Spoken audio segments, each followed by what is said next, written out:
ఇదే గ్రామంలో దేవుని సేవ పిలుపుతో పరిచర్య చేయటం జరుగుతుంది. అయితే ప్రియులారా, యెహోవా గ్రంథమును పరిశీలించి చదువుకొనుడి అన్న వాక్యము మనం మననం చేసినట్లయితే ఏ చర్చికి వెళ్ళినా ప్రతి సంఘానికి వెళ్ళినా బైబిల్ ట్రైనింగ్కి వెళ్ళినా ఎక్కువ చెప్పే మాటలు రెండేంటంటే, ఒకటి బైబిల్ చదువు, రెండు మోకాళ్ళ ఉంచి చేతులెత్తి ప్రార్థన చేయి. నియోలజీ చాలా గొప్పది, థియోలజీ కంటే నియోలజీ చాలా గొప్పదని మాకు సేవకులు నేర్పిస్తూ ఉండేవారు. కనుక బైబిల్ గ్రంథంలో చాలా పుస్తకాలు ఉన్నాయి, గ్రంథాలు కూడా ఉన్నాయి, కానీ అతి శ్రేష్టమైన గ్రంథం పరిశుద్ధ గ్రంథం. ఈ గ్రంథంలోనే కొన్ని గ్రంథాలు ఉన్నాయి. అయితే ప్రియులారా, ఈ మాట చదువుకున్నప్పుడు లేచి బైబిల్ నేను చూశాను. రాత్రి 2:30 అయింది. ఈ వాక్యం మీద తర్వాత చాలామంది దైవజనులు ప్రసంగిస్తున్నప్పుడు నాకు ఆ స్మరణ వస్తూ ఉండేది. యెహోవా గ్రంథమును పరిశీలించి చదువుకునే వాక్యాన్ని దైవజనులు చెప్పమన్నా కదా అని గుర్తుకొస్తూ ఈ వాక్యం వచ్చినప్పుడల్లా నేను చాలా రిపెంట్ అవుతూ ఉండేవాడిని. దేవుని సేవ చేయలేని ఉద్దేశం అసలు నాకు లేదు. నేను BA ఎకనామిక్స్ చదివాను, MA చేసి కాలేజీ లెక్చరర్కి వెళ్ళిపోదామని అనుకుంటున్న తిన్నాను. ఈ ఊరిలో దేవుడు ఏం చేశాడంటే, ఆయన సేవకు నిర్ణయించుకుని నన్ను PG చేయడం వల్ల ఈ ఊరు దాటాను కూడా వెళ్ళా కూడా ఎక్కడికి లాక్కిచ్చాడు. దేవుని స్తోత్రం. నర్సపేట వెళ్ళాం, గుంటూరు వెళ్ళాం, హైదరాబాద్ వెళ్ళాం. మన ఎక్కడికి వచ్చాం? మన ఇంటికే. కాబట్టి ప్రియులారా, దేవుని వాక్యము సజీవమైనది, జీవము కలిగింది. రెండవది సజీవమైనది, శక్తి కలిగింది, అద్భుతాలు చేయనది. The word of God. ఇలాంటి శ్రేష్టమైన వాక్యమును మనం పఠించటం మన జీవితాలకు ఎంతో ఆశీర్వాదకరం. చూడండి, 1వ కీర్తన 1-2 వచనాలు చదివి సహాయం చేస్తారు. 1వ కీర్తన 1-2 వచనాలు. Praise the Lord. దుష్టుల ఆలోచన చొప్పున నడువక, పాపుల మార్గమున నిలువక, అపహాసుకులు కూర్చుండు చోటను కూర్చుండక, యెహోవా ధర్మశాస్త్రమునందు ఆనందించుచు దివారాత్రము దానిని ధ్యానించువాడు ధన్యుడు.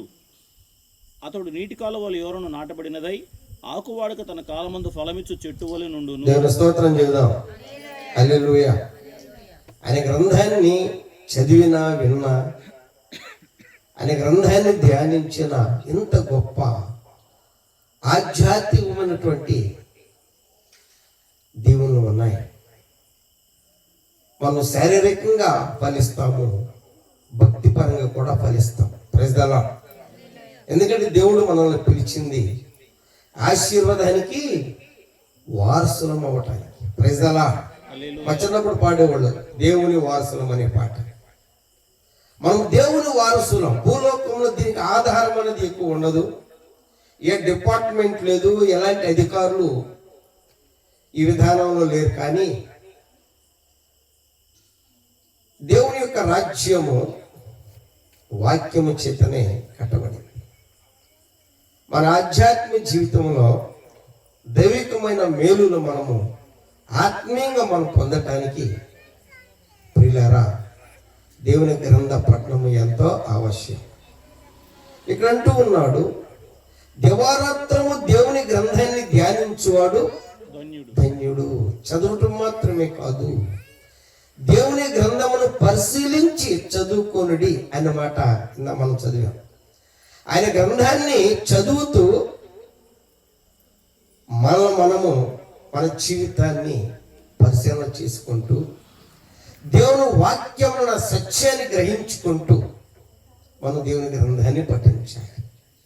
రాజగ్రంథం, వేద గ్రంథం భూలోకములో శాశ్వత కాలము నుండి శాశ్వత కాలము వరకు ఉండగలిగింది ఒక పరిశుద్ధ గ్రంథం.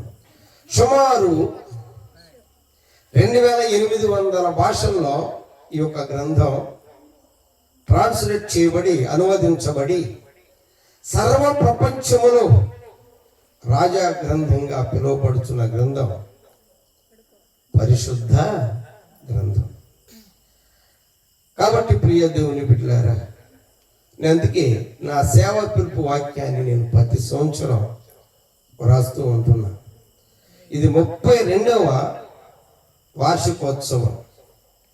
గత 32 సంవత్సరాలుగా మొదటి వాక్యమనే నేను రాస్తాను. ఎందుకంటే ఆయన ఆజ్ఞలకు మించి మనం ఏ పని చేయకూడదు.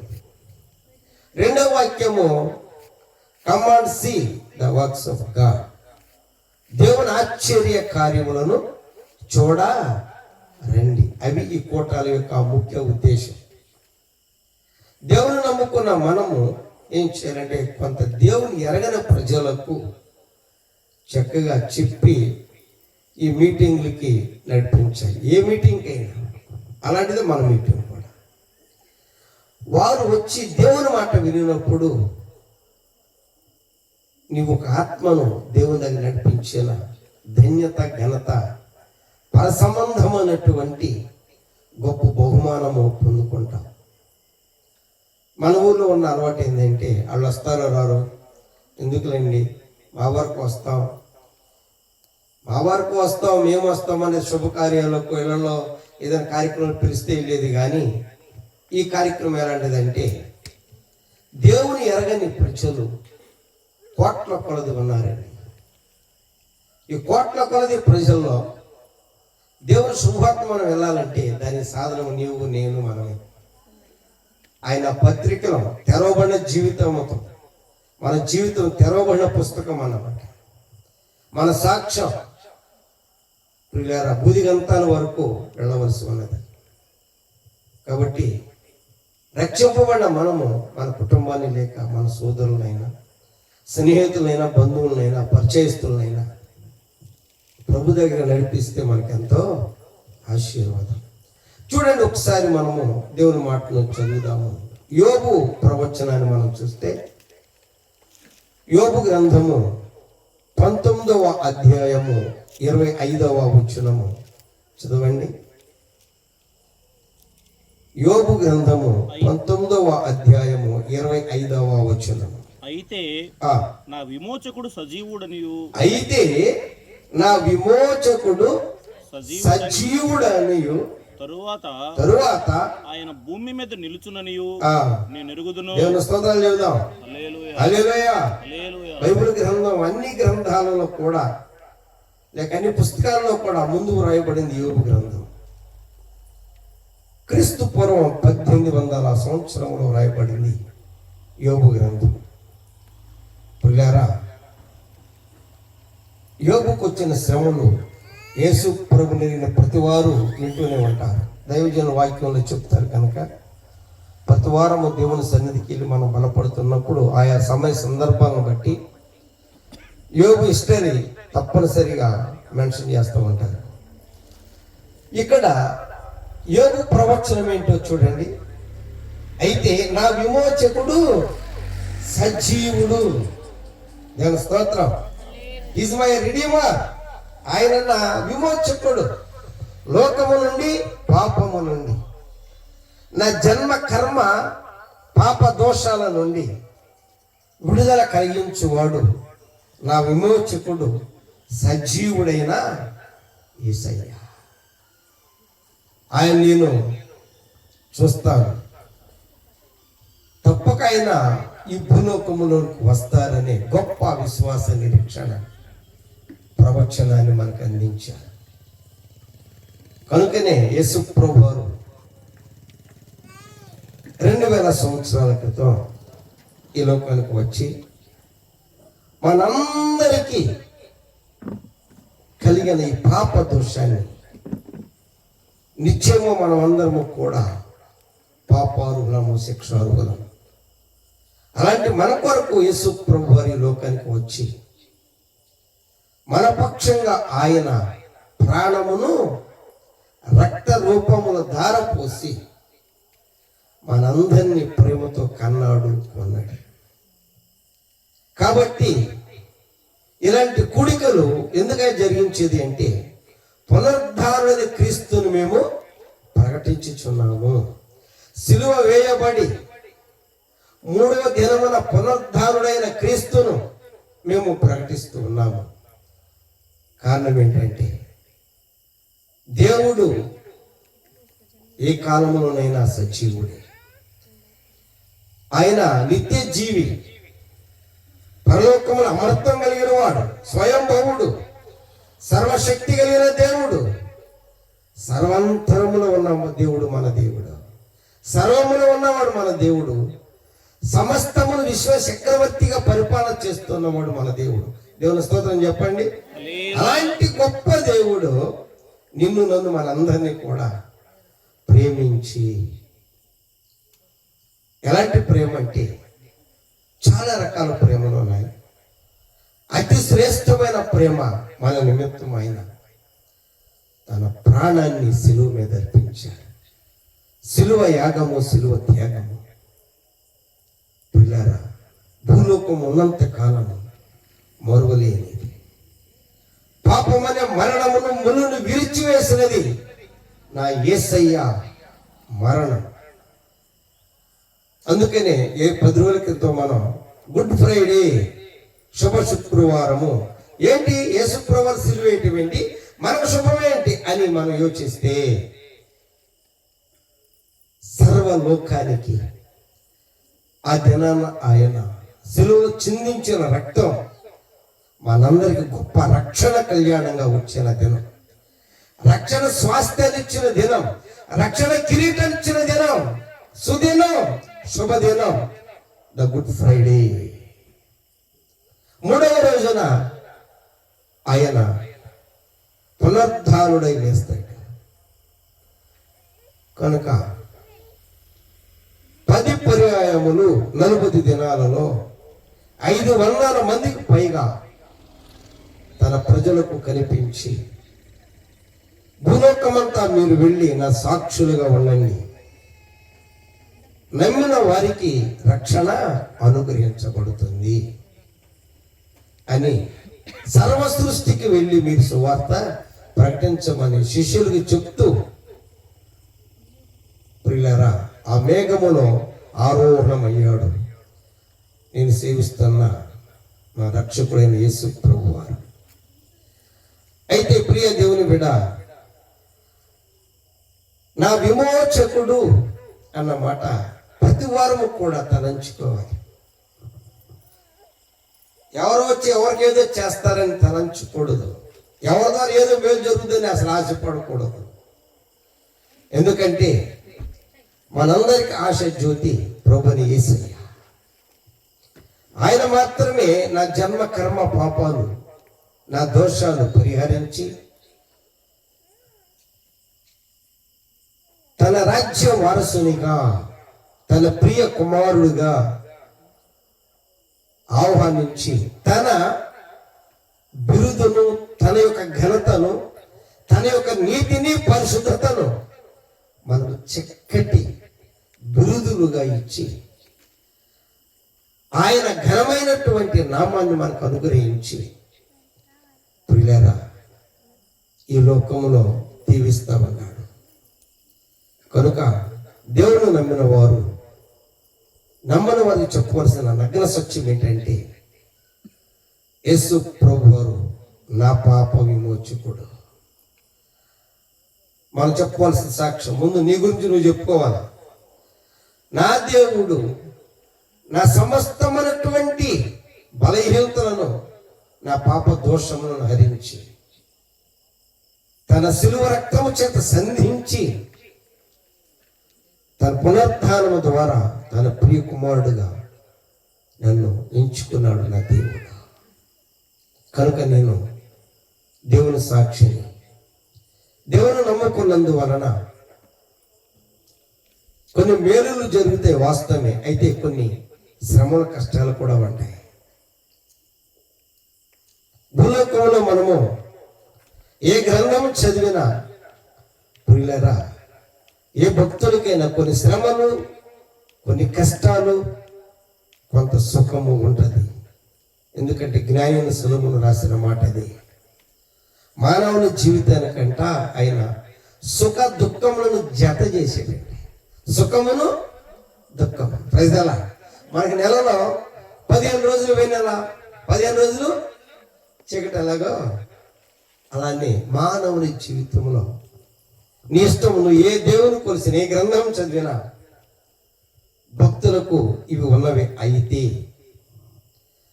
మన శ్రమలో, మన శోధనలో దేవుని వైపు చూసినప్పుడు, దేవుని దగ్గర గోజాడినప్పుడు, మోకాళ్ళ అనుభవం కలిగి ఉన్నప్పుడు, ఆయన గ్రంథమును చదువు వచ్చి నిత్యము చదువుతున్నప్పుడు తప్పనిసరిగా దేవుడు నీతోనే ఉంటాడు, నీలోనే ఉంటాడు.